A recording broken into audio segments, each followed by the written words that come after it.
முரளி வந்து வீட்டுக்கு வந்து என்ன பண்ணுறாரு, ராகவோட சித்தப்பா வந்து கூட்டிகிட்டு வராரு. அதை பார்த்துட்டு எல்லாருமே அதிர்ச்சி அடைகிறாங்க. உடனே வந்து ராகவ் செம்மையாக டென்ஷன் ஆகி வந்து முரளியை அடிக்க போகிறாரு. அந்த டைமில் கரெக்டாக எல்லாரும் தடுத்து நிறுத்துறாங்க. ஏன்டா இப்படிலாம் பண்ணுற அப்படின்னு சொல்லிட்டு எல்லாரும் கேட்குறாங்க. பின்ன என் அக்காவை தவிக்க விட்டு எவ்வளோ நாள் இருந்தாலும் இப்படி பண்ணாரு அப்படின்னு சொல்லிட்டு செம்மையாக டென்ஷன் ஆகிறாரு. டேய் அவருக்கு என்ன ஆச்சுன்னு உனக்கு தெரியுமாடா அப்படின்னு சொல்லிட்டு பேசிகிட்டு இருக்காங்க. அப்போ வந்து இவர் வந்து நம்ம அஞ்சலி மேடமோட புருஷனா அப்படின்னு சொல்லிட்டு அதிர்ச்சி ஆகிறாங்க. அபியும் அனுவும் அப்படியே பார்த்துட்டே இருக்காங்க. என்ன சொல்கிறீங்க நீங்கள் அப்படின்னு சொல்லிட்டு கேட்குறாங்க. இந்த மாதிரி அவருக்கு ஆக்சிடென்ட் ஆகிடுச்சுடா, அதனால தானே இவ்வளோ நாள் வரல. இப்போ உனக்கு அவரோட நிலைமை என்னென்னு தெரியுமா? என்னங்க சொல்கிறீங்க, ஆக்சிடென்ட் ஆகிடுச்சா அப்படின்னு சொல்லிட்டு அதிர்ச்சி அடைகிறாங்க. எல்லாருமே உடனே ஓடி வந்து என்னாச்சுங்க உங்களுக்கு அப்படின்னு சொல்லிட்டு பதறியை வந்து அழறாங்க. நம்ம வந்து அஞ்சலி அதை பார்த்துட்டு வந்து எல்லாருமே வந்து என்ன நீ அமைதியாக இரு, உனக்கே இருக்கணும் உடம்பு சரியில்லை, அமைதியாக இரு அஞ்சலி அப்படின்னு. என்ன ஆச்சுங்க உங்களுக்கு, ஏங்க என்ன சரியாகவே பார்க்க மாட்டேங்கிறீங்க, நான் உங்களுக்கு வந்து எவ்வளோ சந்தோஷமான விஷயத்தை வச்சுருக்கேன்னு தெரியுமா அப்படின்னு சொல்லிட்டு இருக்காங்க. அதையெல்லாம் வந்து அப்படி பார்க்காத மாதிரி முரளி வந்து அப்படியே இருக்காரு. உடனே வந்து என்ன ஆச்சு இவருக்கு, ஏன் இப்படி என்கிட்ட பேச மாட்டேங்கிறாரு? இல்லைம்மா அவர் பேச மாட்டார், கொஞ்ச நாள் ஆகும். நீங்கள் என்ன சொல்கிறீங்க அப்படின்னு சொல்லிட்டு அஞ்சலி கேட்டோன்னே, ஆமாம்மா இந்த ஆக்சிடெண்ட்டில் வந்து பழசு எல்லாத்தையும் மாப்பிள்ளை மறந்துட்டார். நானே அவர் ரொம்ப கண்டுபிடிச்சி வந்து கூட்டிகிட்டு வந்தேன்.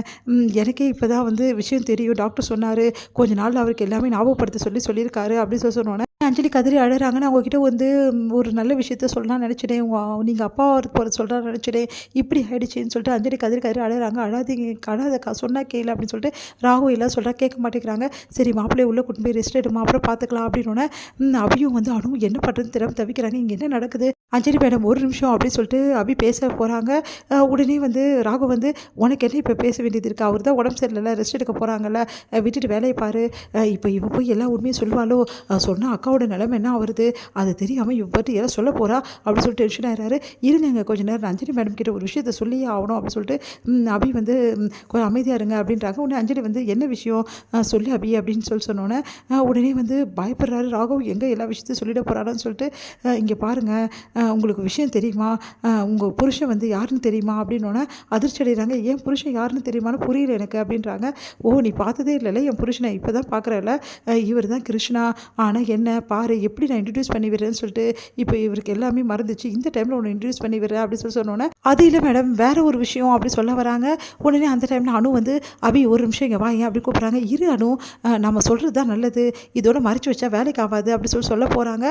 உடனே வந்து அனு வந்து அபி இங்கே வான்னு சொல்கிறேன்ல அப்படி சொல்லிட்டு கை பிடிச்சி இழுத்துட்டு கையை வந்து மடக்கிறாங்க. அப்படியே இங்கே பாருங்கள் ஒன்றும் இல்லை, அவள் வந்து வேறு ஏதோ பேச வந்தா, நீங்கள் போய் ரெஸ்ட் எடுங்க, அவரை கூட்டிகிட்டு போங்க, அப்புறம் பேசிக்கலாம் சொல்லிட்டு அனு அனுப்பிச்சிடுறாங்க.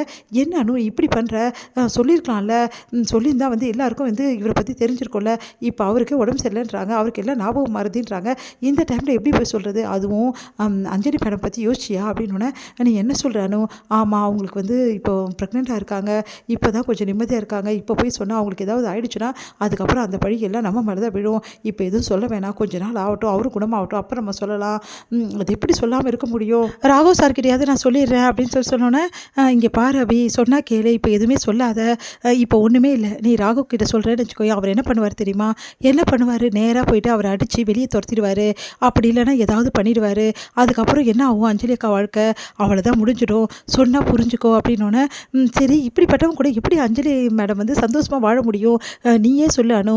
கரெக்டு தான் அபி, ஆனால் இப்போ சொல்ல வேணாம், அதுக்குன்னு நேரம் வரும், அப்போ வந்து அவனை நம்ம பார்த்துக்கலாம் அப்படின்னோடனே சரி அனு நான் இப்போ சொல்லலை, ஆனால் கூடிய சீக்கிரம் அவனை பற்றி நம்ம சொல்லியே ஆகணுன்றாங்க.